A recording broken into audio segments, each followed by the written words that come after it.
Hello friends, welcome to Creative Medicine. In this lecture, we will learn about. Hello friends, let us now learn some important points about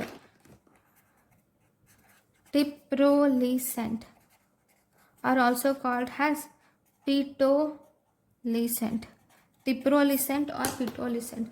What is it? This is H3 receptor selective. It is H3 receptor selective inverse agonist or antagonist. It is H3 receptor selective inverse agonist or antagonist.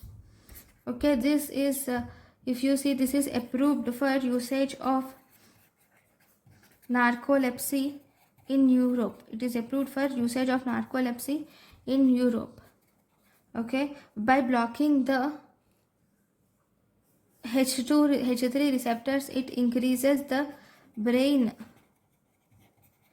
histaminergic neurons. It increases the brain histaminergic neurons, and thus it alleviates sleep. Thank you for watching.